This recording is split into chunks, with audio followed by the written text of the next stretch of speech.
There is no doubt that the Euros have brought us back together as a nation, but with reports this week of nearly 2,000 Scottish fans testing positive for COVID after attending Euro games, there are now growing concerns that singing, hugging and a lack of social distancing at pubs and fan zones could see a further spread.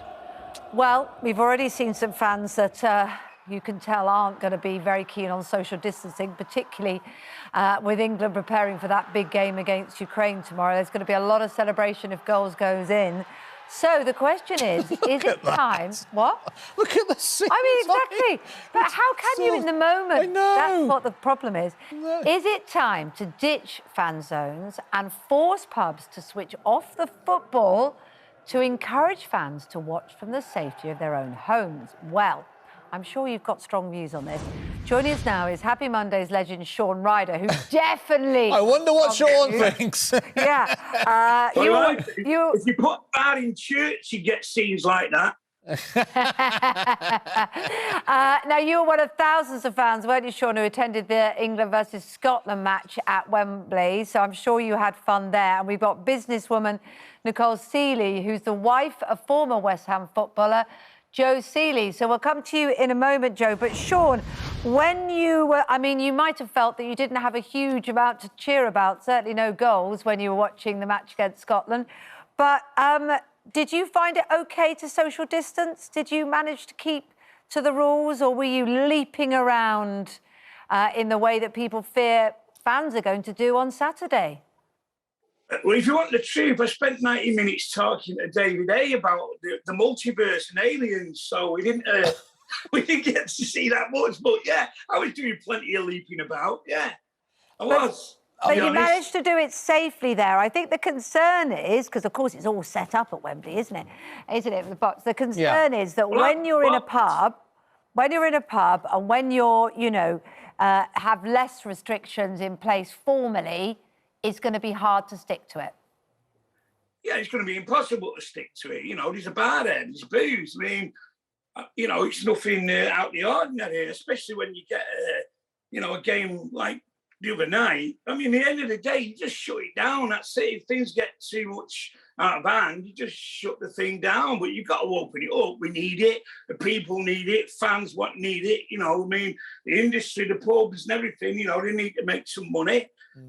So you open it up, you know what I mean, and close it down. I mean, you know, most people have had the jabs, 2 jabs, so... Yeah. You know, you've got to start somewhere. I mean, I'd like to see someone try and close down a pub at half-time because the fans haven't been behaving properly, Sean. Yeah, I was the other night, and, you know, so you just close it down. That's it. Stop serving. Nicole, let's speak to Nicole. Nicole, you're a little bit worried, aren't you? What's your concerns?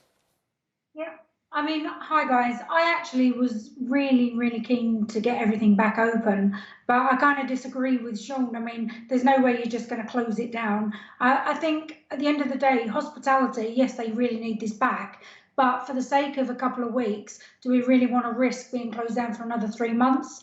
I mean, it's one game and I love football, but at the end of the day, you can enjoy it at home. And if we're risking for the sake of one game to be closed down for another 3 months, I actually do think we should encourage to watch it from home.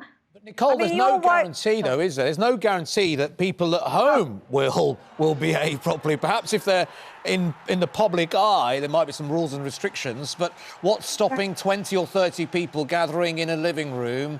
And I don't think it's going to be terribly sunny tomorrow, so I don't think you can necessarily even be in the garden watching it from the garden. So it would mean a lot of people crammed inside homes. That couldn't be any better either, would it? Well, I mean, you're talking about a huge amount of numbers. And I mean, at the end of the day, you've seen how many have actually contracted the virus. And I think it's more about what the government are looking at. They will clamp down. If it's out there and we're encouraging, you know, that volume of people, I think that, you know, as much as I want to go and everybody wants to, certainly the fan zones, I think they are a breeding ground, unfortunately, and we do only have 2 weeks left. And I think people are less likely. You're not going to have hundreds of people, and I think it's to encourage people in smaller groups. Yeah. I mean, you're saying about the vaccines, but even with 2 vaccines, you can still spread the virus. I mean, we've got Dr. Mahir. We do have to say that, you know, nearly 2,000 Scottish fans tested positive after attending Euro games. There is a genuine risk here, isn't it? And if you're in your own home, though, is that going to be any better? Well, it depends if you're adhering to the rules. You know, well, indoor that's the key spaces. of all of it, isn't it? Really. Yeah. You know. So you know, six people from different households are allowed to mix indoors. Is that the indoor rule, or is it 2 households? I'm so confused. Two about households or 6 people. 6 people. Yeah. Different. Sorry, Right. yeah, Right. 6 Yeah. people up to 2 households. Yeah. Ventilation is key. I think if you're watching the football at home, indoors, even in a pub, ventilation is key because it's airborne, and you know, we've got to adhere to the rules. And these are supposed to be test events, and the evidence is suggesting that numbers are going up. Record numbers in Scotland being recorded with coronavirus. So we've got to follow the data. I am an England fan. I'm really excited about the game tomorrow, but I'll be watching it. Do you think the government should actually come out now and sort of say, because in the past about hugging, they've said, you know, this is the actual guidance from hugging from a few weeks ago, exercise their own personal judgment in line with the risks and will be urged to remain cautious due to others being more at risk of catching COVID. You know, which is common sense. But now we know that there's going to be more potential hugging. You know, if someone scores a goal, you're in the pub. I mean, you know, in the old days, you would just put your arm around somebody, you didn't even know them. You didn't even know them. Everyone's joining in together. Yeah. Do you think someone needs to come out and just actually remind everybody and say, look, actually, there should be no hugging?